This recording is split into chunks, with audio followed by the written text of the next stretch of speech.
3. My name is Mike Inzarello. I am the Vice President of Sales for the Naverisk U.S. division here, and I thank you for joining me. I see we've got a pretty good sized crowd today. Let me go ahead. I'm already getting some feedback that I need to adjust my microphone, so I'll go ahead and say test 1, 2, and there we go. Should be good. Great. Okay, so we've got a pretty good session today, at least I think so. And what we are doing is we're extending off of the first two sessions that we did last year. I guess first I should start out by saying that. Happy New Year to everybody. I hope everybody has a great and prosperous and successful year. And part of being in the sales type of environment is making that happen. Saying I am going to have a great year and then going after it. And hopefully these sessions will help you do that and give you some insight and inspiration into going and setting your dreams. All right, so with that, let me go ahead and just start diving in. Now, for those of you that are unaware what Veep Geek is, if this is your first session, the Veep Geek series by Naverisk is a live and interactive discussion we put up MSP owners and executives, but it's really anybody. A lot of what we talk about applies to anyone in the sales area, particularly if you're selling information technology products, hardware, software, etc. But we do focus all of these on those involved in the managed service aspect of business.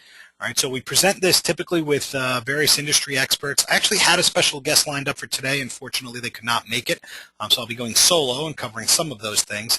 But certainly in the upcoming sessions, our goal is to have a couple of more experts on here in addition to me moderating. And really what we're doing is offering free advice and feedback and training and whatever to whoever wants it. So as I indicated, this is live. You can fire out questions and we will try and answer them as we're going on this. Typically I'll try and hold them till the end of the series, but sometimes the question is pertinent to the slide that we're on. So if I see it and I can catch it, I'll pop it. But long and short, shoot your questions, fire them away, and we'll cover all of them as best we can sometime through this presentation. Okay, so what are we going to discuss today? And I say this on every one. I've got a little widget here with GoToMeeting that lets me know when the screen has refreshed for everybody. So if I pause or talk slow, I'm waiting for it. All right, so now that it has, let me go ahead and discuss what we're talking about today. The focus of this presentation is really an extension of Veep Geek Series 2. In the last version, in the Veep Geek Series 2, we talked about prospecting and cold calling for new business, particularly for managed service providers.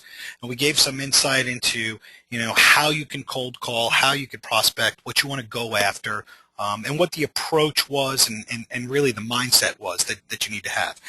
This session extends on that. It's all right, now that I've got a good prospect that is qualified, and we're going to talk about qualification in here, how do I pitch them? What are some of the things that you can say and you can propose that will help demonstrate the value you'll bring to the table?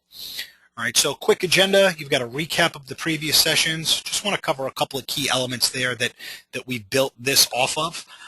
We're going to do qualifying. How do you qualify somebody and what are you looking for? Talk about proposing your solution, naturally, not in the used car salesman, price only type of format. We'll do objection handling and some tips on responding to objections, tips for asking for the sale, and then wrap it up with a QA session, where you can fire away and we'll have as best to our ability, a conversation between chat and voice, if you will. And I do see some questions coming in already. One of them I will address right now. It was, can we ask questions of the previous sessions? You can. I will reserve them for the QA session, again, unless it's pertinent to that slide that I'm on. But if you have any questions from any of the other sessions, yeah, feel free to fire away and I'll answer them the best that I can. All right, so let's go ahead and move on. Veep Geek Sessions Recap. Now really the first thing that I want to discuss is a recap from the very first session we did, where we were talking about how to transition from a break-fix type of environment, more reactive, to a proactive managed service offering. And there was a lot in there, so if you haven't listened to that audio recording or seen the video, I know we posted one up there that was a little choppy, so we redid it. I implore you to go look at it. But the takeaway I've wanted you to get from there is in the offering itself, when you're offering something from a managed service standpoint to your customers, a lot of us put them into buckets. Now, you'll hear some coaches and some industry experts and successful MSPs, they typically do the metal bucket. You know, this is my bronze plan, silver plan, gold plan. Actually, a lot of sales marketing campaigns do that. We even see it here in America with the Affordable Health Care Act. You've got a bronze plan, a gold plan, a silver plan.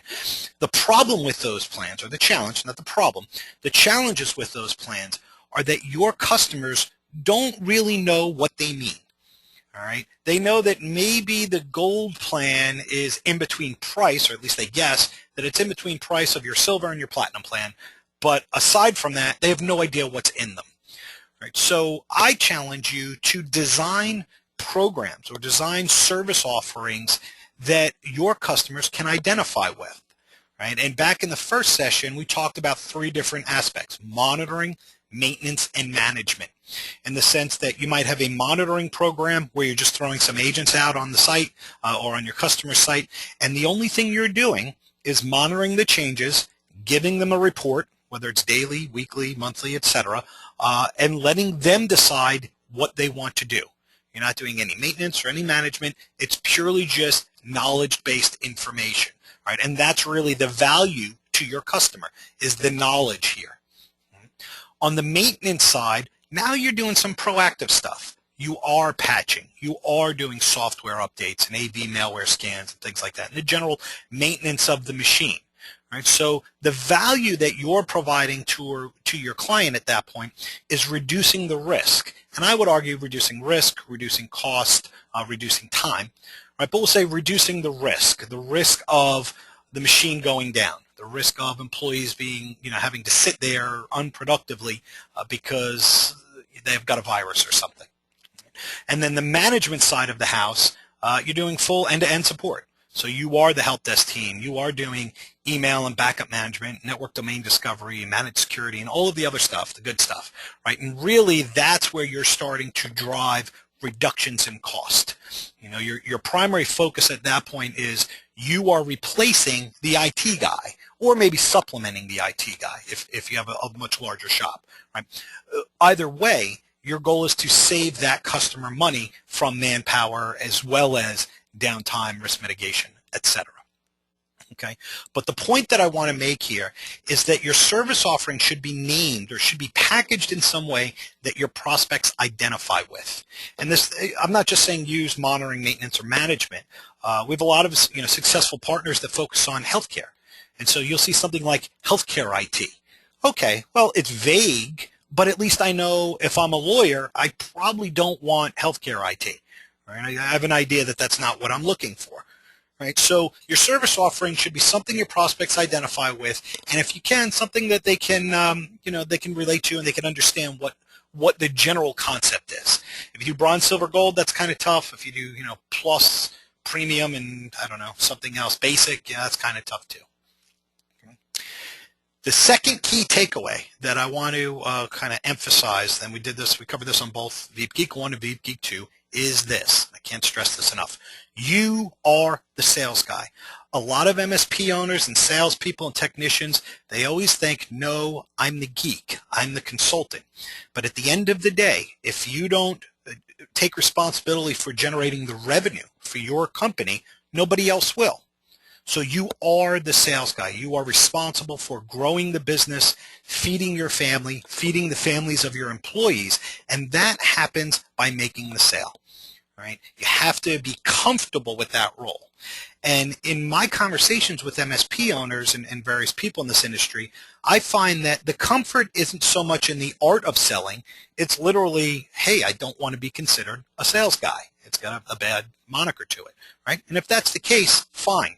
Let's use some different terms. Right? You are a businessman. You are, a lot of people use trusted advisor, a subject matter expert. Some people put down all of the different certifications you have. You are the MCSE, CISA, CISSP, et cetera, et cetera, et cetera. Whatever makes you comfortable. The point is, inside, deep down inside, you need to take responsibility and understand that you're driving revenue for your company. But most importantly, even though you're the sales guy, you need to believe that your solutions will help the businesses that you're going to support. Okay, that is key, because especially if you're on site doing a closing call, if you don't believe that what you're offering is legitimately going to help that business, they're going to see right through you. I mean, they will. You have to believe that what you're doing is worthwhile, that it's of value, and that you can do it, you're confident in doing it, and that it's going to work for your customer. Okay?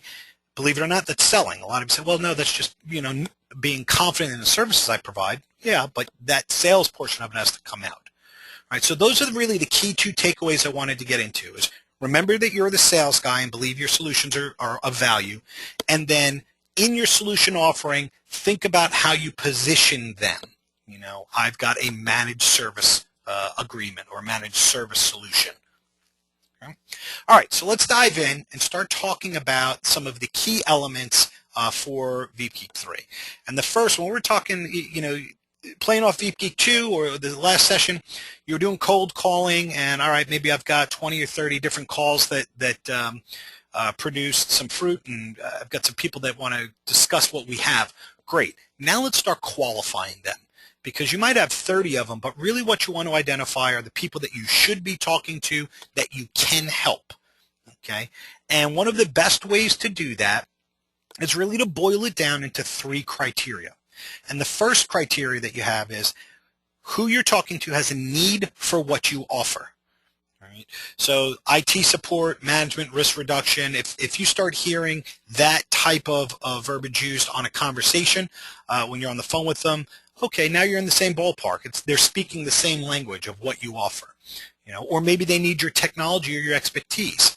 If this is particularly important for healthcare providers, EMR type providers, right, where you are owning the relationship with the electronic medical records companies, and so you can provide that expertise in addition to IT support and management and such. Right? Or maybe it's a hot button item. This is especially true for our break fix customers. Right? So if you're on a break fix and you have that repeat customer that calls you every week because their old HP network printer just keeps breaking and they spend $200-300 a week just on that, that's a hot button item. Right? You know that you could keep hitting that button saying, listen, I know this is an issue and I have a solution to permanently fix this issue for you that will cost less than what you've done now. All right? But again, step 1, they have a need for what you offer. Step 2, their cost expectations are in line with your prices. There's no sense calling a bunch of people or businesses that think that your solutions are $10 and $15 when they're really $100 and $150. You're wasting their time and yours, for that matter. All right, so the best way that we've found to confirm the prices that your customers are in, obviously everyone's going to negotiate for the best price, but give them a range. And the range we recommend is using something called the high 50 rule. All right, or the high 50 rule, depending on how you look at it. And basically what the high 50 rule is, or states, is take your highest service offering, maybe it's $100 per desktop, we'll say, cut it by 50%, so it's $50, and now your range is from $50 to $100. So when you are talking to somebody on the phone with that and you want to confirm pricing expectations, and they say, well, how much is this going to cost? Well, depending on what you want us to do, it could be anywhere between $50 and $100 per workstation per month. The reason you start there is it gives you wiggle room to work down, number 1. And number 2, if they found and said, well, listen, it's just too expensive, you've got some different service offerings and capabilities that you can tag on to either improve the value or reduce the cost and just shave off some service or things that you're doing for them. Right? We're going to cover that more in depth in a couple of slides. Right? The second thing with the cost expectation is they should be broken down when you present this and you're talking about it. People like to measure it in the lowest common denominator, i.e., I just gave you the example, per workstation or per server. Some might say, well, I've got 10 machines or 10 employees. What's my cost per month? Right? So as you are presenting this and you're pitching that, make sure you're positioning this and explaining the cost to your clients or your prospects in terms of that lowest cost. And it's not really a sales trick. A lot of people say, well, you just give them, a low cost so they don't see the true cost of it. Not really. The reason you give them the low cost or the unit cost is so they can go back and run the numbers themselves. They know if it's going to cost X per month times 12 months times 36 months, fine. Or X per employee, and they know they're going to grow by 3 or 4 employees in the next 6 months. Now they can do the math. All right. What you want to try and stay away from is saying, well, it's going to cost you $1,000 a month. Okay, great. They sign up with you, and then 3 months later they have 6 more people, and you have to raise your price to $1,400 a month, and they didn't expect that. So now you lose a customer. All right. So give them the lowest denominator that they can do their own calculations against. And then finally, they have to have a time frame for when they want a solution implemented. That's really part A of this. Part B is that this time frame must correlate with your time to close ratio. And I'm sure most of you are going, I don't have a time to close ratio. You do, you just don't know it. Right? So you ask yourself this. When you're positioning or you're going out prospecting for new customers, blindly, not customers that are calling in, what is the average time that it takes for you to close a new customer and bring them on as a new partner? That could be 30 days, 60 days, maybe it's a year. Right? That doesn't matter. What matters is when you are qualifying your prospects, their solution implementation time frame must match yours, your sales time frame. It does you no good nor them no good if they say, well, I'm going to start looking for a solution in December when your average sale time frame is 30 to 60 days, because they're just not in the right mindset. They're not ready to even think about purchasing something or fixing their solution yet. They haven't, made themselves ready for that. All right, so these are your 3 key criteria when we talk about qualifying your opportunities, right, or qualifying your prospects. They have a need, they have costs, so let's just reduce that to budget. They have a need, they have a budget, they have a time frame. If you're writing anything down, write those 3. Okay. Now that you kind of understand that, and let's assume that from moving forward, the people we're talking to, they are qualified. They've got all 3 of those criteria. What are some tips? What are some best practices for proposing what you offer? Right? And before we go into that, let's take a step back and let's talk about some of the things that I hear and that my colleagues hear and from MSPs and other customers about what they would describe the value of their solution is. So you say, okay, well, I'm a new business, Mr. MSP owner. What is it that you do for me? Why should I have this conversation with you? Well, we will help you manage your IT. You hear that a lot, actually, but more than most people think. So, well, we're going to help you manage your IT, or we're going to patch your machines, and then provide phone support or monitor your networks. The list keeps coming up of all the things they're going to do. Back up your servers, manage your IT, patch your machines. What else do we have here? Handle your phones, run AV scans, send you reports. I like that one too. And even I just mentioned it earlier, send your reports. This is how a lot of owners and technicians, this is how they describe what it is that they are doing. Right? And the best advice I could give them is stop. Stop describing what you are doing. To pitch your solution, to propose what your value is. Right? You are only describing the things you do to present value, to bring value to your customer. You're not presenting the value or the benefit of your solution itself.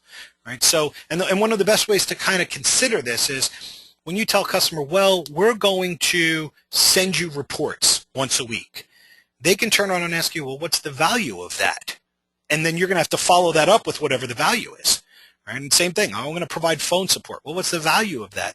You know inherently what the value is, and it's really you're reducing their time, you're improving their efficiency in systems, you're giving them knowledge of what's happening, right? But even those are kind of like second-tier issues or second-tier benefits. They still say, what is the value of that, right? And so as long as they can keep asking that question, you're not really presenting it in such a way that is a true value benefit type of conversation. You're just telling them the things that you do. Right? So my advice, kind of stop doing that and think in terms of really the top 3 things that almost all business transactions have. And the value of a business-to-business transaction is this. Almost every benefit of a solution aims to reduce one or multiple of these three things: time, money, or risks. I mean, that's it. Now, again, I want to emphasize that we're talking about business-to-business transactions. Business-to-consumer is a little bit different, and it plays into, much more detailed Maslow's hierarchy of needs types of stuff, right? People can sell something just because they like the color, and so that's somewhat different. But from business-to-business transactions, they almost all boil down to these three. How much time is going to be saved, how much money is going to be saved or made, and how much risk is going to be reduced. And even risk I could boil down to, well, what they really mean is how much money or time am I going to save based on risk, right? So if you start thinking in terms of time, money, and risk when you're proposing your solution, it becomes a little bit more natural, okay? So as an example, from a time standpoint, you might be saying something like, or MSP owners might be saying something like, well, we do system cleanup. What you really mean is we're going to speed up your systems. We're going to make your employees more productive, right? Their systems are going to be faster. They're not waiting around. When you do, well, we back up your servers and files, you really mean we're reducing your time spent being down, your downtime. A lot of businesses today still don't understand the concept of downtime. They hear it as a buzzword or, things like that.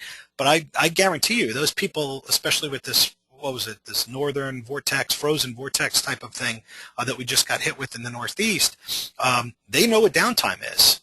You just had Amazon Web Services were down for a couple of days. Right? So they understand downtime, they just never monotonized it. Okay? By backing up their servers and files in the cloud, now you're safeguarding against that. You're providing tech support. Well, okay, so what? What's the value of that? Well, the value is we're making your employees more productive. They don't have to call you for advice. They don't have to wait around and try and figure it out themselves by Googling a bunch of things that never work. Okay? From a money standpoint, you got probably some of these types of things that you've said. You manage your IT. Yeah, again, what is the value of that? Well, the value is you don't need your IT staff. You're saving money because you don't need IT staff. And you're certainly saving time. All right? We're including the software. No, the value is they are saving money on their software costs. It's the same thing, and I know it seems trivial, but in the terms of the customer looking at this going, what's in it for me? When you say, well, the software is included, that's different than telling them, listen, you're going to save your money because I'm going to give you this software. Okay? Same thing. Everything is included. A lot of MSP owners say that. Well, we include everything on this one price. It's one price, all you could eat. What does that translate into? For your customer, your client, that translates to, I don't have any unexpected costs. If my server goes down at 3 a.m., I know that it's covered. It's not going to cost me an extra dime because I've already paid for it. Right? Then on the risk side of the house, you manage AV and patching. You're reducing the risk of downtime. Same thing that we kind of saw in the time sense. That's why I said these kind of overlap, time and money. Network monitoring, you're reducing the risk of data theft. Very, very big right now. Extremely big. And actually, just to add to that, some of the smarter MSPs right now are very much incorporating managed security services into all of their functions. And really the play on that is not only protecting your data, but from an insurance standpoint. A lot of, or a couple of small businesses are finding that if a hacker hacked into a small business, let's say a restaurant or something like that, and then they use that restaurant's network to hack into other websites and services, that restaurant can then be found culpable because they didn't safeguard their systems, they didn't protect them. So you can provide some risk assurance and risk avoidance against those situations. And then same thing before, you're 100% cloud. Well, really you're trying to reduce the risk of a catastrophic loss. This is especially true for anyone in a hurricane zone or a frozen zone or those types of areas. So again, when we talk about value and proposing the benefits, this is kind of a very simple demonstration of taking what it is you do. I do network monitoring and converting that and talking about that in terms of value to the customer, the what's in it for me or so what question. Okay. All right, and when you do this, I forgot that pop-up was there, and when you do this, you ended up proposing your solutions naturally. You no longer need to say, well, I've got a gold tier and that includes all of the software and system cleanup and backup servers and et cetera, et cetera, et cetera. You don't need to say that. You really don't. You just get to say, well, listen, in our, monitoring platform, we're going to reduce your cost of software. We're going to speed up your systems and make your employees much more efficient. And we're going to reduce the risk of catastrophic loss for your business. 3 completely different values and benefits that I gave them just now that had nothing to do with technology. Okay. All right, so if we did a role play on this, and this was a popular demand, and I do see some questions popping in on this. Let me go ahead and take those questions because I know it's a much larger conversation. Let me go ahead and take those questions during the QA session. Okay. So if we role play on this, prospect situation, you got a small business service, it's a professional service, it could be anyone, I guess. 12 employees, 2 locations, and they're growing. They're adding 3 more. They've got a hodgepodge of operating systems from Vista to Windows 7 to 8. Got Office 2010 installed, so they're a rev behind. They're using Norton AV, no domain. You could read kind of what the details are. Now, some of you are looking at this going, I know exactly how I'd pitch this. First, I'm going to rip out that Norton AV product because it's not going to do nearly as good as my product, whatever that product is for AV. And I know I'm going to replace USB backups and do cloud-based backups because everyone needs cloud. And Office 2010 has to go because it's buggy, so we're going to roll them on the new Office 365, so they'll get Office 13 for free anyway. So you're saying all of the things, again, that you're going to do for them, all right? The way you should be approaching this situation, this role play, is what is the value that the customer needs to get out of this, or at least a sample value. And so if I were proposing the benefits on this, you might say some of these. Let me wait till it, there we go, pops up. Okay. So you might highlight to the owner, who's a she, and say, hey, you can save her money on your software costs, just like we talked about before, for a couple of reasons. Number one, you include them in the solution. So she doesn't need to pay for AV anymore. And Norton's what, 80 bucks, 90 bucks a year times 15 computers, and you're including it at 20 bucks a year per computer or 30 bucks a year. So you're saving her money on AV cost, on Microsoft Office because it's bundled with O365, or the 2010, the operating systems, whatever it is. Okay, so you're saving her money. That's the key, the underline there. You can explain how you're reducing the risk of data loss and work stoppage. Right? And how are you doing that? If she asks, well, how are you going to get that done? Actually, very easily. Instead of doing local USB backups spread over 2 servers, we're going to move all that into the cloud. Number 1, now you're redundant. Number 2, you're backed up and you can access that data from your house if you want to. And number 3, your employees can access the data regardless of which office they're in. They don't need to use the the USB drives and file swaps and have different copies of the same Excel file on their computers. It could all work off one repository. Okay. And the third, show how much personal time that she will save. This might be a hot button for her. Many of the MSPs that I've consulted with, one of the most, from what I learned from them, actually, one of the most valuable ways to sell is a lot of their clients, the CEOs and business owners of their clients, they were taking the responsibility of managing the network. They were somewhat tech savvy, and they certainly had a hand in buying all the equipment and computers and things like that. But they were somewhat tech savvy, and so they would basically monitor and fix the computers for employees. And if an employee had an issue, they would take their computer home and patch it and then bring it back to them and try and fix it. Right?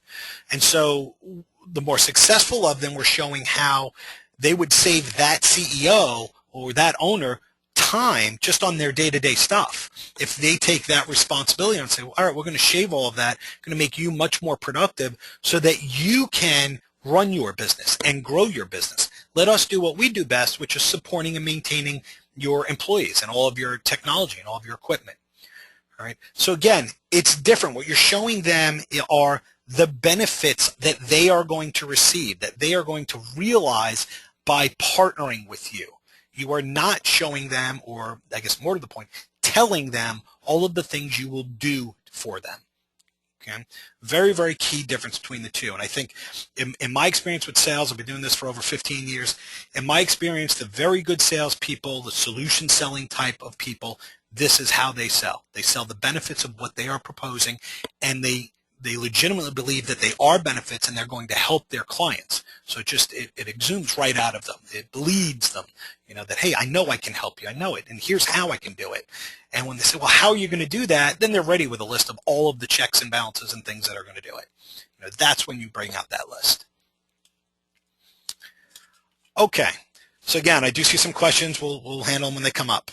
Let's address the buts, the objections. And this is the big one, because I get that, especially with coaching. Say, all right, well, yeah, that's all great and dandy, but this is what I hear. This is how people tell me they're not interested. And so some of the more common ones, and there's loads of them. Well, it's running a little slow here. There's loads of them, so I just boiled this down to 3. An MSP owner, if you ask them, well, why did you lose the sale? Why didn't you get the sale or partner with that customer? Well, they just didn't get it. The customer did not understand the value of managed services. They're not ready yet. I hear that a lot. Or, well, they just want to do it in-house. There was nothing I could do. They've got a cousin of theirs that's in technology, and he said he would come in, once every week or every other week and help out where he could. And so they're comfortable with that. Or they went to another firm that was bigger and more well-known, and et cetera, et cetera, et cetera. These are probably more of the common ones, more so than just one of the most common ones used to be they didn't do anything, and again, I'll cover why people don't do anything. They choose not to move, right? Because they could either buy from you, buy from somebody else, or not buy at all. I mean, those are the 3 decisions. So if they're not buying at all, then they probably shouldn't have been qualified in the first place. Right? But we'll cover some of those. So let me step back. This is what MSPs are saying, those 3 bullets up there. The simple truth, if they are buying and they're just not buying from you, is that they are not convinced that they are better off with your solution than without your solution. And this is true from selling anything, not just managed services. Read things on, Brian Tracy or Rob Kiyosaki or all the other people that teach sales, the same thing. If you are not presenting the value of your solution or presenting how that person is going to benefit from your solution, they can't buy it. There's no reason for them to want it. Right? So if somebody is not signing on with your service, they're not convinced that your solution is for them. They're not convinced they're going to be better for using you. And that's what we have to fix. Right? So a couple of ways to fix that we talked about. Do value-based selling. Do benefit-based selling. Don't sell them on your to-do list. Okay? Now, you're still going to have objections, so I want to address that here. And those objections might be something similar to this. So from a cost standpoint, you'll sometimes hear, well, it's too expensive for my business right now. Or I'd rather pay for services only when needed. And hey, maybe I think we'll just do this in-house.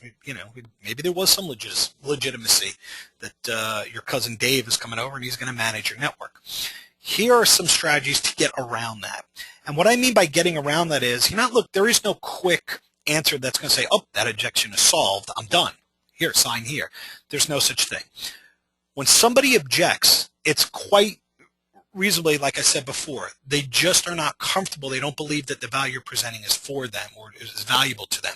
So you want to get more information to find out why that is. Is it a cost issue? Is it a time issue? Is it a risk issue? This way you can present, or represent, I should say, the value in a different way. So when someone says, well, it's too expensive for my business right now, I get right to the point. Okay, I understand that you might think this is expensive, and let me just kind of underline this. But what do you think a fair price would be? What's a fair price for me to do all of your monitoring and your remote control and your end user support and things like that? And they might say, well, I know you said that's about $80, but I was expecting to pay $60. At that point, you've got ammunition. You've got some data that you can work with. You can choose for $60, do I want to do what they are asking for? I would argue if they're a bigger customer or if you're small just starting out, yes. Or you could say, well, for $60, it's hard for me to include everything. However, if that's the price you're looking for, I can bundle all of this stuff, but maybe I can only do support via email instead of phone and email. Do you think that would work? And then if they say, well, I'm open to it, all right, well, let's try it out for 6 months, and if it doesn't work, let's revisit and figure out how we can include the phone support. Second one, I'd rather pay for services only when needed. This is especially true that we hear from break-fix companies, where they have a break-fix type of agreement with somebody and they've been using them for years. They say, look, I'm comfortable just paying, calling you when something breaks. It's reactive. All right? I understand. So you go down to that second point. Well, I understand. However, that considering 12 months, you're going to save X. Now, of course, this type of rebuttal really only works if you've had that customer for a while. If you haven't, go back their next couple of bills. So if you've worked on their printer or you've worked on, their network, especially if they've had a couple of months where they've spiked with you, where, hey, a server went down and it's emergency rate funding time and it's $225 an hour and you were there for 8 hours, so they just wrote you a check for $2,000, you should be able to make a very good case to say, listen, if you extrapolate this over a year, just that 1 month and what you paid me would have paid for this entire year of monitoring, and you wouldn't have had the problem in the first place. You wouldn't have lost productivity. You wouldn't have lost downtime. See, I'm relaying back to those benefits, what they wouldn't have lost. Okay. Third one, I think we'll do this in-house, one of my favorites, okay? And I always used to advise this. As soon as you hear that, well, I think we're going to do this in-house, follow up and identify, do they plan on hiring an IT person to do it, or are they going to use a current employee? Okay. And most of them haven't thought it through yet. They just say, well, because what they're really doing is saying we're going to do it in-house, and the reason they're saying that 9 times out of 10 is because they think it's too costly for them. And so when they balk on this, or if they balk on this, let's say, and say, well, we haven't really determined it, then follow up for, I'll tell you what, you seem to be balking at price. If it's too much, tell me what you think a fair price would be. And now you're getting back down to what their key issues are. Right? But if they truly are going to hire somebody else, you should be able to do a very good cost justification against a full-time and FTE IT employee. I mean, a good IT guy is going to be what, 50 to 65,000 plus benefits plus time off, and that's still only one guy working 40 to 50 hours per week. He's not going to answer the phone when one of your employees calls at 11 o'clock at night. Those are things you can counter. Those are the values, the benefits you can offer this person's employees against even their own internal IT person, and certainly against a current employee. If they're doing a current employee, you play against things like, okay, well, is that current employee going to be comfortable supporting everybody in your company, if they have issues? And they'll say something, well, he's not going to provide end user support. He's just going to manage the networks or manage the computers. Okay, well, if they find that Maggie over there is stealing from your company and he's best friends with Maggie, can you trust that? And there's also a trust factor. So there are some things that you can say that are legitimate, that business owners do think of, maybe not that much, but they need to be able to address and say, yeah, I never thought of internal employee theft. I never thought that my employees are best friends and I've got this guy managing his best friend's computer. Am I really going to know if they're putting my business at risk? Okay. So those are some ways to kind of combat those objections, or at least get the conversation going to understand more about what their key items are or their key hesitations are. A little bit more challenging is when you hear objections really around and related to size and reputation. And this is especially true. We do, here at Naverisk, we have a very large contingent of our partner community. I would say they're probably smaller MSP shops. So the nice part about it is they're always hungry. They're always growing. The bad part about it is they almost always have a bigger fish in their local environment that someone can point on. And so when I consult with them and they call up and ask some questions, I'm always getting that. How can I counter against this behemoth that's got 30 IT guys and, they've got 500, contracts, et cetera, et cetera. And so here's a couple of things that we've come up with that have been effective.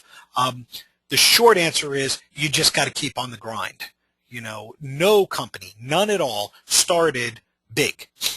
I mean, at least none that I'm aware of. They all started with customer number one and grew from there. Sure, some grew more rapidly, some grew less rapidly, but they all started with customer one, and you could kind of do that too. So if you keep getting this and keep banging your head against the wall, don't give up, just reset. Feel free to reach out to me, and I'll offer advice wherever I can, and just keep going. But here's what we hear sometimes. Number one, I've never heard of you before, and I'm not sure I can count on you. That one kind of stings a little too, because now they're questioning your reliability. And that's really what it's boiling down to, is I don't know you, and as a business owner, can I trust my business and my family livelihood on someone I don't know? Right? Or the guys up the road have been doing this a long time. I hear this a lot in the kind of the small towns where everybody knows everybody else, but even though you're the IT guy that everybody knows, they still don't want to use you because, you know what, you've only been doing it for 3 or 4 years and those guys have been in business for 30. And similar with the big shop type of thing. I'm a big shop and not comfortable because maybe you're only a small shop. You've got 3 full-time guys, all right, or girls. Don't take it gender-wise. All right, so some responses that you might use, all right? And again, you're trying to get more information to see how you can reposition your value. That is your objective, all right, with objection handling. So if they say, well, I've never heard of you before, counter with something like this. Hey, that's fair. I think one of our values, I probably should put that a little bit better, I think one of the values we offer is a more personalized service to our businesses and our partners than others. And just out of curiosity, if we did partner up, how would you measure our reliability? How would you know that you could count on us? And what you'll find is that those customers that say, I'm not sure they could count on you, if you ask them that question, well, how would you measure it? They'll tell you. They'll tell you exactly what they want and what they're going to measure on a month-to-month basis. They're going to say things like, well, I want to know that my machines are always being updated. I want to know that the uptime is always there. I want to know that when Susie calls that somebody's going to pick up the phone and answer. Great. Those are all things you control. That's where you're whipping out your to-do list and going, hey, you know what? This program right here, my middle tier program, that covers all of those. As a matter of fact, I'm going to send you a monthly report or a weekly or daily report to ensure to you that we are doing our job. All right? And typically, if you do something like that, and if you're bold enough, you back it up with, look, if you're ever unhappy, we'll give you all of your money back. You back it up with that, you won't have any problem getting past this. I've never heard of you before. Similar in nature is the second one, the guys up the road. And what I like to do is first confirm that. Yeah, you know what?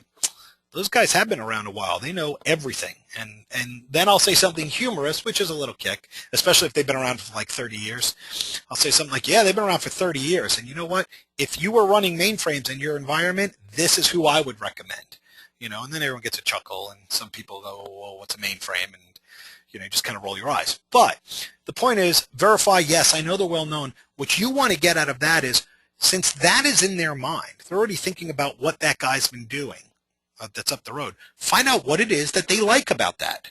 Right? So you might find out that they like things about that customer that they don't think or they don't know that you do, that you provide.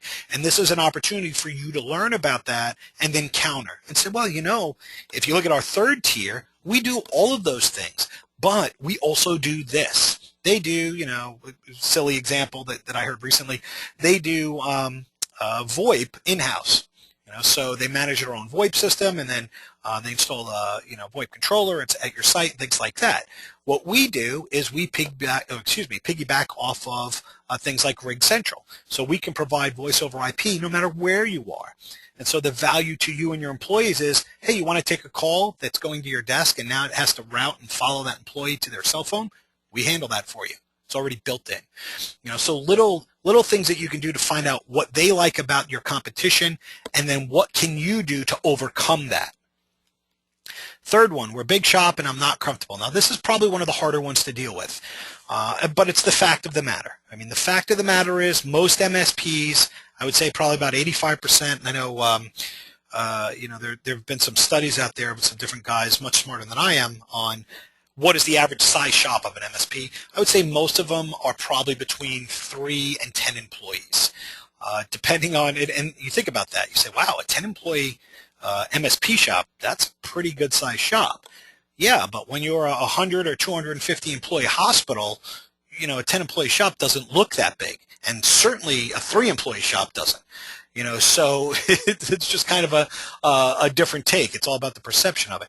So when people are challenging the company size of your company, you got to be delicate in the way that you handle that. Again, what I like to do is I like to verify it. I like to say, hey, you know what? Yeah, we are a little bit smaller, but we're very good at what we do, and we're experts at these things. And what are those things? They might be security. They might be healthcare IT. They might be focusing specifically on lawyers or doctors or whatever they are, right? Focus on your strengths.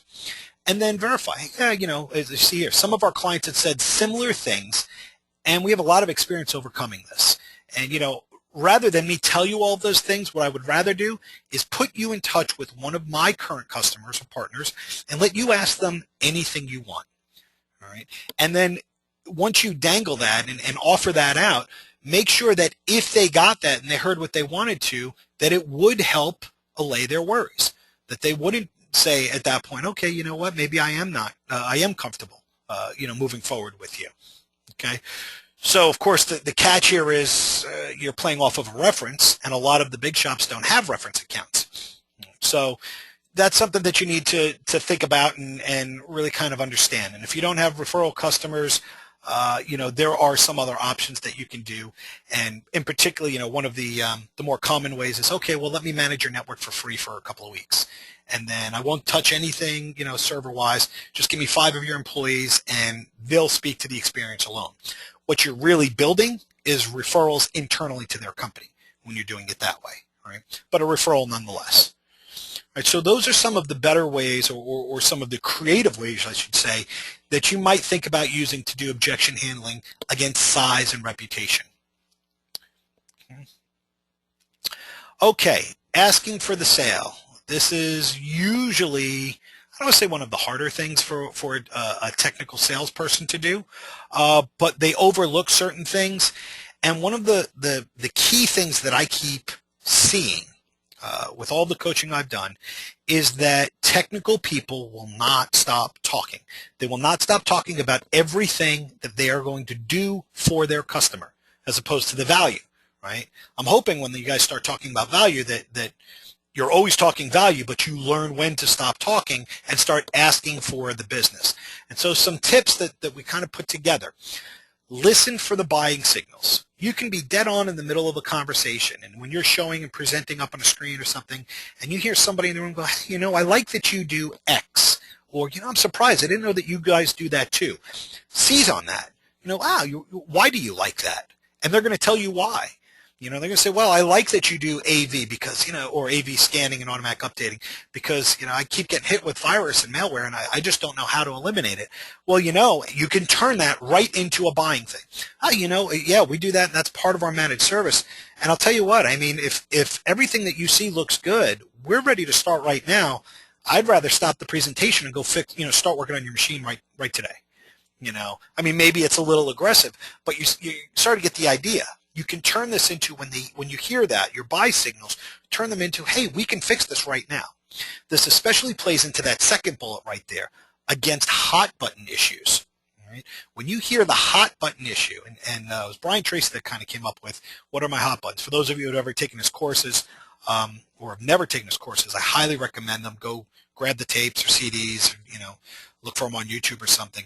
He talks about hot button sales. And one particularly that always struck me was in real estate. He was talking about how a real estate agent was trying to sell a home, and the home was overpriced, and it was old and creaky and things like that.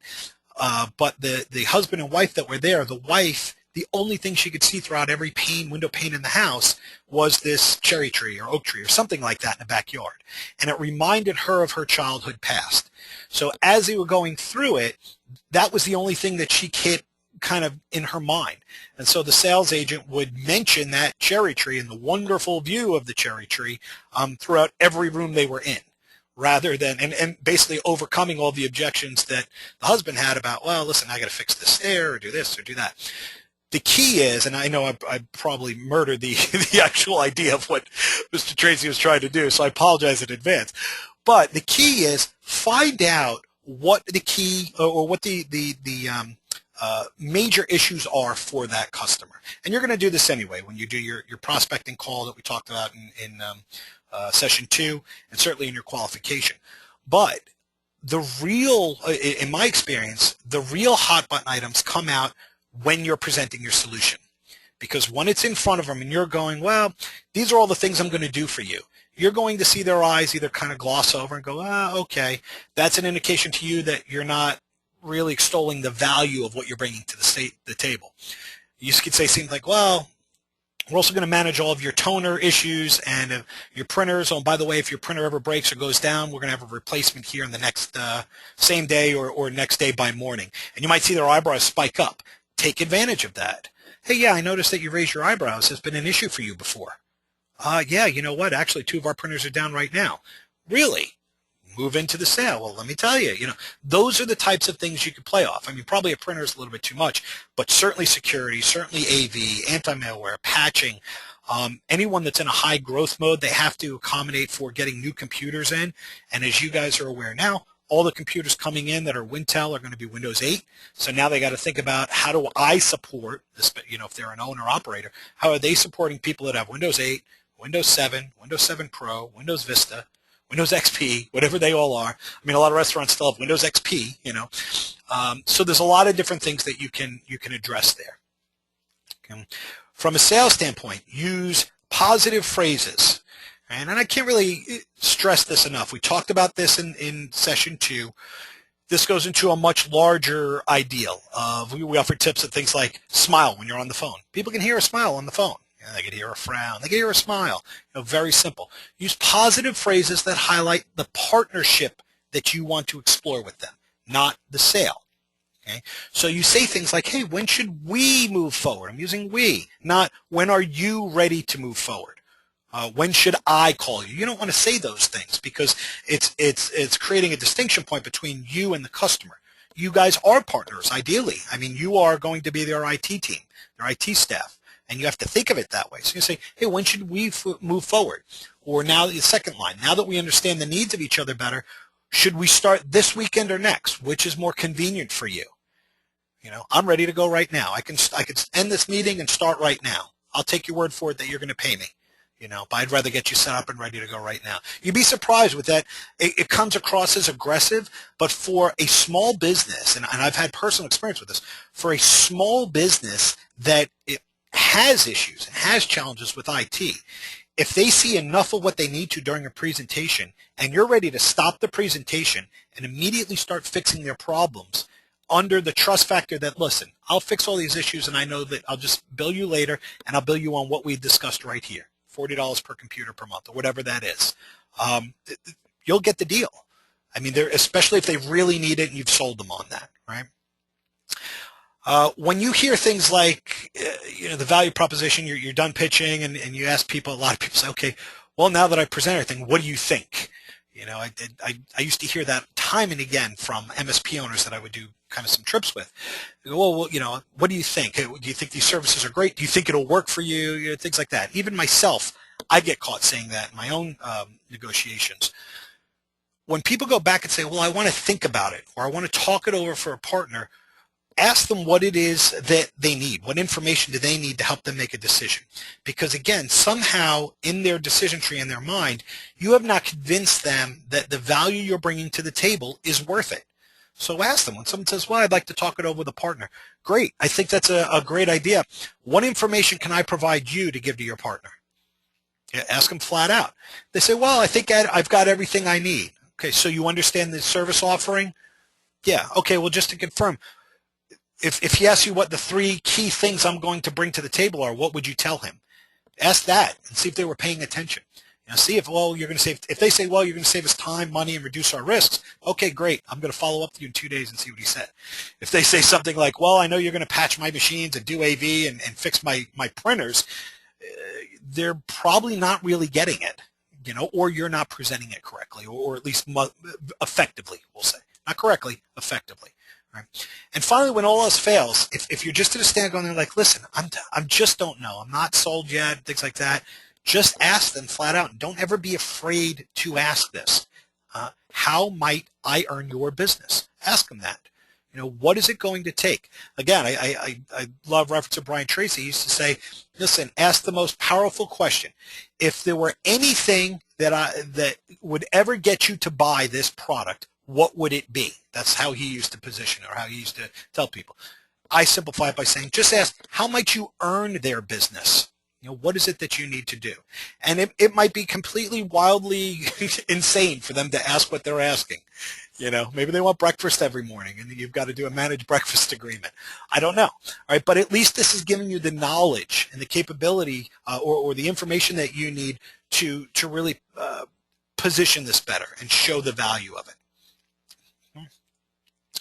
Okay, last tip, I forgot about that one, and I shouldn't have because it's the most important. Always, no matter what, always set a follow-up date to review and answer questions. And so what I mean by that is whether you land the deal right there or you don't land the deal and they say, I got to think about it, or even if they say no, okay, I appreciate you saying no. Listen, would you mind if in a couple of days I give you a call and just follow up with you, once we're both our heads settle? I just want to know how I could do better. That's a way to handle a rejection. If they're saying, well, I got to think about it, great. I'd like to follow up with you in a couple of days and get your thoughts on how we might be able to work together. Okay? If you've already landed it, you always want to follow up. Hey, I want to follow up in a couple of days and make sure I fixed everything, and then we'll square away all the paperwork. The point is always follow up. You always want to stay in their mind, particularly during the closing operation or the closing portion of this. Okay. Ironically, for a good MSP, once you've got a good customer, they never want to hear from you again. They want to make sure that all of their machines are running smoothly, their employees have no issues. When they open things up, they work. There's no viruses, no this, no that. So when you're unseen and unheard of, you're doing your job, which is somewhat ironic. Okay, well, at this point, I guess we've gone about an hour or so. This is actually a little bit more than I thought we would, but that's okay. I see a whole load of questions here, and let me start by asking, I saw this one come up. All right, I'm going to try and do my my little QA thing with GoToMeeting, but the question was, are we going to be seeing Naverisk today? Actually, no. With the Veep Geek sessions, I try not to show anything about Naverisk. I certainly am comfortable speaking about the product, so if you do have questions about it, I can answer it. I can even log in and start showing it to you. But the purpose of Veep Geek is really for you to get business knowledge and marketing knowledge, things like that about MSPs in general. And our focus here at Naverisk is to ensure that you have this regardless of what RMM tool you use or PSA solution you use or any of that. So if you do have detailed questions about Naverisk, I can certainly do one-off video or one-off demonstrations with you, or we have online videos you could take a look at, and I would rather handle those through that. Okay, because I know we do have some customers here or some people online that have actually told me no in adopting Naverisk right now, but are still online because they're getting something out of this. Okay. All right, so with that, let's start looking at some of these questions here. Okay, this one I saw come on earlier, and what I'm going to do is, let me try and do this answering. So if I send it to all, the question was, what prices do you recommend for these services? And basically, just to go back, I saw this when we did really right on the beginning. Hold on, bear with me. Should probably just hit escape and go, right? There we go. This question came up when we did this slide. All right. What type of prices do we recommend for these types of services, monitoring, maintenance, and management? The shorter answer is it depends, and it really does depend. It's going to depend on where you're located. I mean, if you're in New York, these prices might be between $75 and $150 per workstation per month, and double that for servers. All right. If you're in, a rural part of Arkansas, cut that in half. So it really does depend on that. And it depends on the location. It depends on the industry you're serving, on the amount of competition in your area, etc. If you go back to the last session, Veep Geek Session 2, we talked about some price ranges. So on the monitoring side of the house, really over here, typically what I see is anywhere range from somewhere around $8 per desktop up to about $20. And really what you're providing, again, is the knowledge of what's going on for that network, right? So for $8 a month, if a company has 10 computers, you say, listen, for $100 a month, I'm going to give you a weekly report of all of the software that your employees downloaded, all the things that need to be patched, the AVs that are up to date or not or missing, et cetera, et cetera, et cetera. And at that point, you can choose to either do something with it, you can choose to hire me to fix all of it, or hopefully I can convince you to come onto a managed contract. Okay, and this is what we discussed, is saying, okay, that's a good entry level. This is typically where I recommend starting, is more at the maintenance level, where you're going on and you're saying, listen, and the price range for this might be something like 15 to 25 a month or 15 to 30 a month for workstations. So for $20 a month, I'm going to automatically patch your machines, update all of the software, do system cleanouts and reboots as necessary, do your AV and malware scans. By the way, I'm going to include antivirus, so you'll get some cost savings there too. And that's only going to cost you $200 a month, for $20 a machine and, 10 employees, we'll say, make the math easy. So for $200 a month or $2,400 a year, I am proactively making sure machines are running better. Now, if somebody calls and has an issue, I'm still going to charge you a billable rate, but that billable rate will be a little bit less than if you were just on monitoring or not on any of them. Okay, and it's a nice stopgap. Then you've got the full management side of the house, which is all inclusive. Hey, I've got everything. Help desk support. Your employees can call me. I'm going to back up your servers. I'm going to make sure we've got multiple backup copies. And then they'll ask you, well, why is that important? Why do I need multiple backup copies? And you'll be able to explain it to them, because a lot of people don't know that they should have more than one. You're going to have network and domain support, managed security, and MPS, which is managed print services. So you offer those types of services. And really those are anywhere between, typically we see something like $40 to $65, $70 per desktop per month, or you'll do something like $30 to $60 per desktop per month, but have a location fee. And I talked about that in the first two sessions, where you can charge a location fee per location, and then typically you'll waive that as incentive to come on, usually for something like a quarterly or an annual contract. All right, so those are some of the prices I would see. Again, go back to definitely the last session, Veep Geek session 2, because we talk about the pricing and how to pitch these different types of tiers.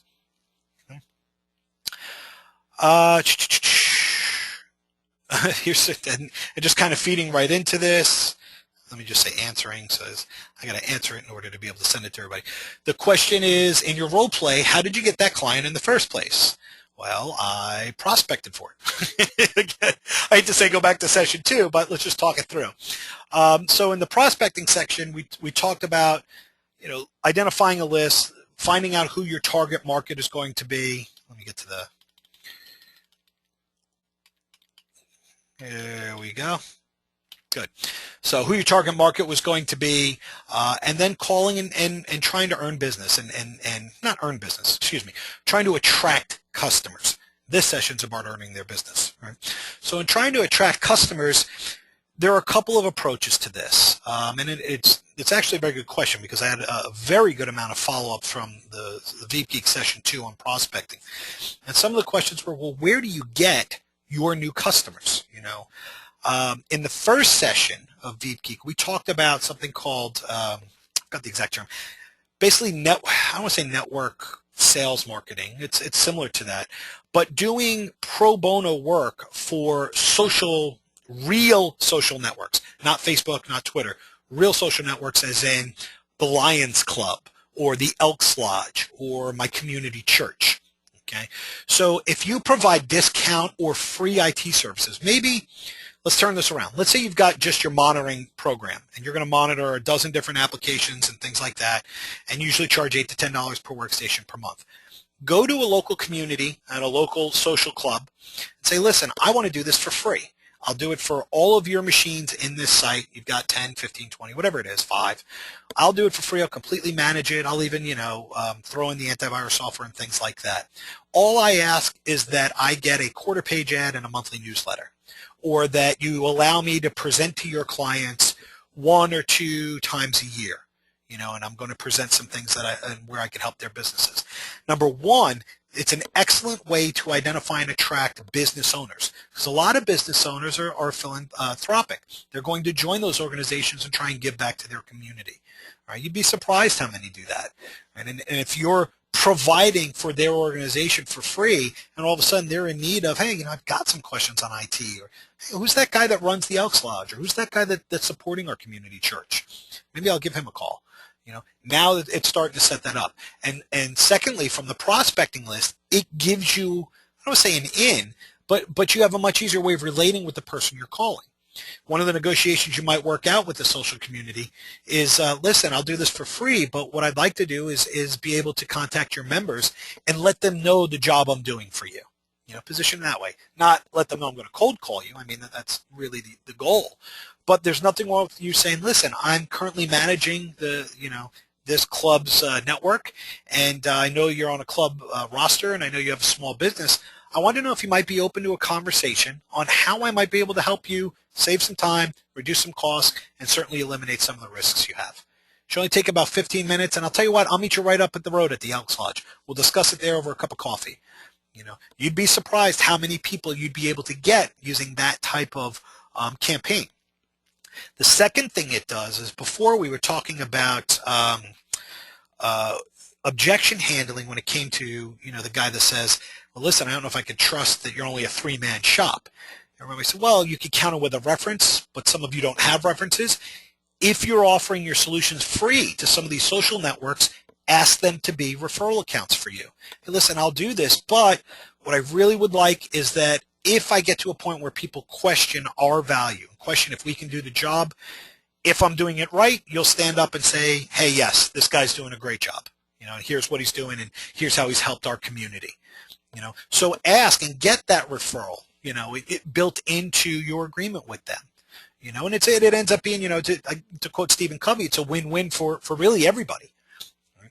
So that's how you would get that client, is on the prospecting side. Certainly if somebody is calling you an inbound leads are different. We're going to kind of handle those in the marketing section, which is Veep Geek 4, the next session in a couple of weeks.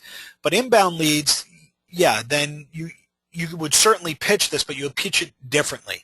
For an inbound lead, and just to kind of give some of it away, one of the first things you want to do is, okay, why are you calling? What is the issue that you're calling? Because something has provoked them to call you. They have a need. The need's there. Find out what it is. Find out if you can solve that need. And if you can't, you probably shouldn't continue the conversation. If you can, great. Okay, well, let's talk some more. What is the need, and what impact is that having on your business? So we're going to go over that, how to do some marketing and what the inbound marketing is going to do for you, again, in session 4. Okay, here's a good one right here. And I will go ahead and I'm just going to shortcut this answer. There we go. And so the question is, do you recommend, basically on contracts, you recommend annual contracts, monthly, something else, quarterly, what have you. I hate to keep saying it. It depends, but it does, right? If you're in the practice of healthcare IT or law-based IT, those types of things, or government, local government, local municipality type things, annual or multi-year contracts work fine. I would say that, listen, for an annual contract, this is what I'm doing. To me, at that point, then your lowest unit denominator, when we talked about that earlier, that would be the annual cost, because that's how they're calculating it typically. Doctors are sort of getting away from that. We're seeing some changes in there in the medical side, but definitely on government type stuff, municipalities, utilities and things like that. If it's a typical small shop that's still managing cash flow on a month-to-month, then I would do monthly contracts. But the first contract I would sign with them would be for 90 days. And so the way I would position that would be, listen, I'm glad you're ready to move forward. Typically what we do is we do a 90-day contract, and the reason we're doing that is because we're going to provide X amount of man hours that we only recoup by having you on board for 90 days. Okay? So for 90 days we'll do it. If you absolutely hate us, we'll give you a way out, and it won't cost you any more. We'll prorate, whatever additional funds are available for that month.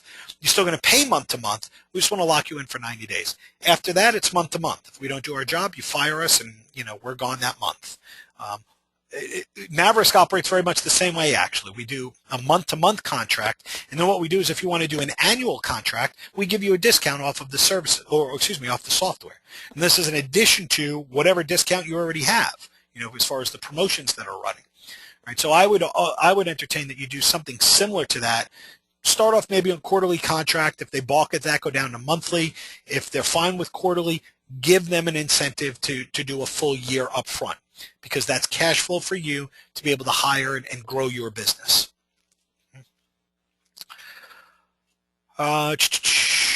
Okay, this one, now we just covered this, but let me cover it again. So the question is, I'm still a little unclear as to what you mean by a hot button item. Maybe I cleared it up again, but if not, certainly, well, I'll just go over it. So hot button item. Some examples that I've seen in the past. People call up, they say, listen, my entire network is infected. You'll hear that. Okay, infected with what? They really don't know. You say, all right, my entire network is infected. Their hot button at that point is not that their entire network is infected with something, with an AV. All right, that's what they see. That's what the little virus, I forgot what it used to be, back in the day, where it was the virus that kept popping up saying, I think you have a virus, click on me. I've got the name of that. But that's what they see. What their hot button issue is it's slowing their employees down. Right? Their employees are having to try and work around this. It's costing them time, which is then costing them money. That is their hot button issue.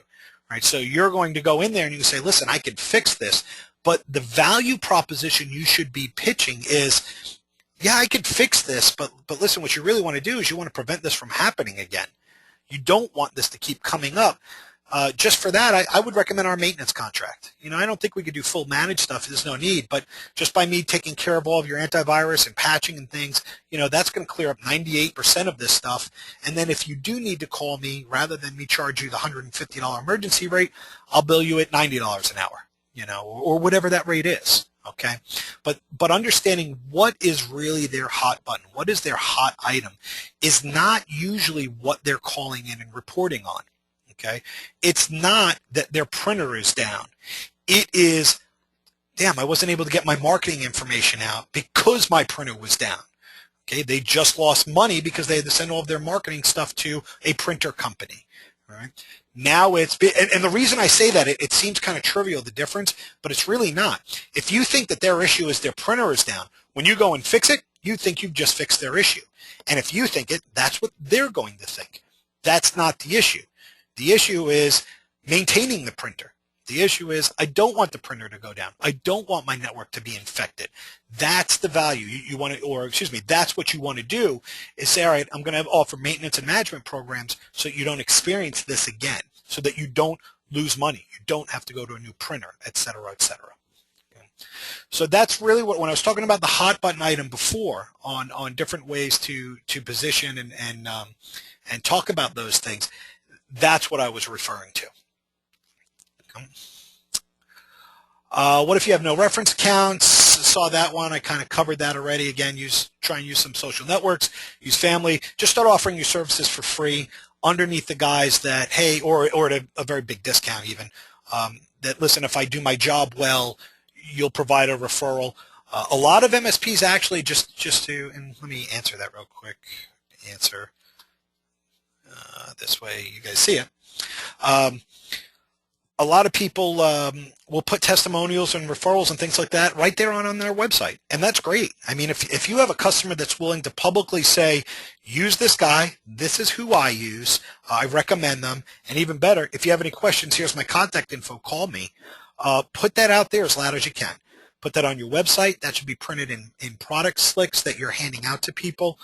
You want people to know that you're in business, that you're helping others, and especially if you're in a local town and the people you're helping are known in that town, absolutely. That's going to benefit your business and theirs. Actually, you're both going to get some prestige over that. And on the flip side, I employ that, that you do the same thing. If you are using an accounting firm or a law office and things like that, let them know, hey, I'm willing to do a referral. I'm willing to absolutely put my name out there if you keep doing a great job, right? And before you know it, they become one of your customers. They become one of your partners, right? Kind of that pay it forward mentality. Okay, and I guess I'm just kind of scrolling through. A lot of these questions we answered. Here's one. I know this one, typically I would prefer to do this as a one-off, but I'll bring it up. As a Naverisk customer, what can I use to help me present the value? It depends, right? No, it depends on the value you're trying to present, in the sense that if you're going for monitoring, well, let's start with reports, right? Naverisk is an agent-based application. For those of you that don't know, you install an agent on a workstation or server. It's not an agent list where you install a network monitor, if you will, that has to go and scan the network and then bring back stuff. So with that, in any type of agent-based system, you're going to be able to have a lot of information, particularly with our advanced agents, for historical reporting, historical data. You can use that. So if your strategy, some of the marketing programs out there recommend that you go and install agents and run their network for 2 weeks, 3 weeks, a month, whatever it is. So if you're going to, I'm not saying that's a bad strategy, it actually can be very effective. If you're going to use that, you use Naverisk to do that, you're just using things like the health report in Naverisk or the asset management client summary report, show the patching and the AV reports. And what I would do for a new customer is I would say, listen, let me set you up, just give me 10 machines. Give me your 5 best machines. Give me your 5 worst machines, no matter how big they are. If they're smaller than that, then go like 3, or just do all of them. Right? But tell me which are your best. Tell me which are your worst. I'm just going to monitor them. I'm not going to touch them. I'm not going to do anything. I'm going to put this little application on there that's going to take their pulse for me. Every 5 minutes, I'm going to take their pulse. I'm going to sum all this information up, and every day I'm going to tell you what's happening. And I said this in the second session. What will happen is at the end of maybe the 3rd or 4th day, they'll start calling you and go, hey, this is a little too much data. Can we scale down the reports? Oh, yeah, no problem. I'll do this, how about every 3 days or every week? Let's go every week. So then you do it for the next 2 weeks. Hey, yeah, there's a lot of stuff here that's happened in this last week, isn't there? Yeah, there is. And now you can start explaining it. Hey, I noticed on this person's computer that they have this software installed. They've got, I don't know, FrostWire and BitTorrent and all these other file sharing stuff. And this guy over here, he's infected with 5 different viruses. And, one of those viruses is snooping for credit cards. And this one over here, the RAM is going and the drive is going. You can start pointing out some key things. Now, what you're doing when you're pointing it out is, yeah, of course I can certainly fix this for you. But if you're smart, you're going to say, this is how it has the potential to impact your business. If you keep allowing this person to use FrostWire and such, you are increasing the risk of a lawsuit on your business because they're probably doing illegal downloading of software, legal downloading of music. They're downloading malware and viruses, which could bring down your network. And it's not a fear factor. I mean, this is just the truth of what these programs are for. If someone has viruses on there, the likelihood of that virus be infecting another computer on the network is very high. By using Naverisk and the reporting capabilities out of that, you can demonstrate that a little bit more precisely than just saying, well, I'm going to do this. It's, hey, look, this is a problem for you, and I could fix it, and here's the long-term effect of me fixing it. Okay. But I would certainly deploy some agents. As an Naverisk customer, like you said, you already have your agents deployed. But for new agents, now one of the advantages as a Naverisk customer, actually I'll say this too, is if you can find, again, if you have a customer like a network that you're doing for free, or maybe you've got your family, offer your family, listen, I'm going to run everybody's computers, 10, 50 computers for free. Make that your demo. Make that your demo for new prospects where you can open it up, and don't be afraid. A lot of people are always afraid to show their customers the solution they're using. They say, oh, well, I don't want to show them Naverisk, or I don't want to show them whatever solution they're using, because then they'll just let go of me and go get that solution by themselves. It's just not the way it works. I mean, I've been in the business. The small business owner that's running a laundromat or is running a law practice, things like that, does not want to go get an RMM tool so that they can effectively manage their own network. They don't want to do that. They might hire an IT guy, but you should be able to sell against the IT guy. 9 times out of 10, you're going to be cheaper than that for them, and you come with all the tools already. So don't worry about that. What I would do is show them, look, just in this business, this company, maybe it's your family, like I said, this is how I manage this. These are some of the tools I use to make sure that they're up and running always. And you can say, oh, when this customer has an issue, here I can see their tickets coming in right then and there. And you show the ticketing console. Oh, I need to remote control into this machine because they have an issue right now. Click this button. Let me chat with the end user first to make sure it's okay. The end users are the end users. Your prospects will like that. They'll start to understand and formulate in their head how they're going to be served. What it's going to be like with you as their partner. If you start showing them how you might use it, how you might support them. So I wouldn't, skirt away from that. Obviously, and I'll say this, as loud as I can, do not show sensitive data to prospects. Get the permission of your current clients and your current customers. Don't just randomly open, Naverisk and start saying, hey, look, here's all the files this guy's got on here, and it's their competitor. You don't want to do that. Be ethical, but demonstrate your value. Demonstrate what it is that you're going to do for them. Okay, and I think with Naverisk you can do it with reports. You can certainly do it with agents and the agent monitoring. You can open up and show them the ticketing consoles and things like that. And you can set up the system where they can say, listen, if you have any issues, just email me, support@yourcompany.com. I'll create a ticket and I'll respond to it. And you could use Naverisk just to do that, just to make sure you have a pulse for them. So those are a couple different ways. If you want to talk in general about, hey, listen, how do I specifically do that? I actually wouldn't mind having a couple of partners ask these questions under the understanding that, hey, maybe I might want to record or use some of this.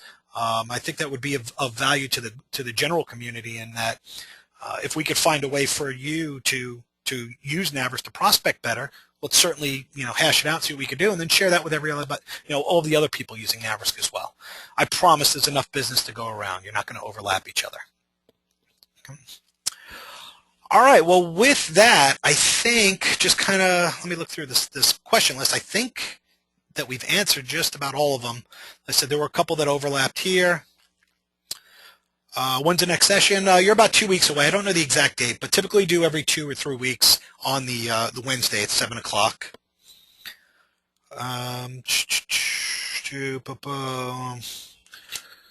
Oh, wait, there's one more.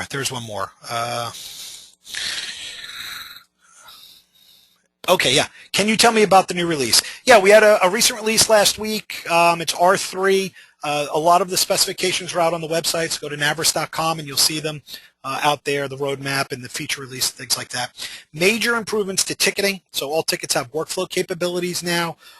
You've got some smarter things with regards to command line consoles and scripting and prompts, much easier onboard experience.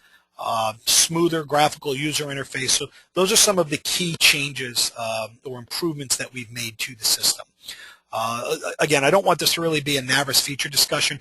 We actually are doing the webinar series. We'll be starting again next week as far as a product demonstration for webinars. So if you're interested in learning more about the new features or about Naverisk itself, yeah, just sign up for one of those. Either be myself or one of the partner managers or one of the regional sales managers that'll be demonstrating the product over time. Okay, but yeah, some really cool features with R3 that I think you guys will like and will certainly benefit MSPs. So, all right. Well, with that said, let me go ahead and show my contact information. You got about 15 seconds to fire off any other question. Whoops. Here we go. There's some contact info. So if you do have questions, feel free to shoot me an email over here.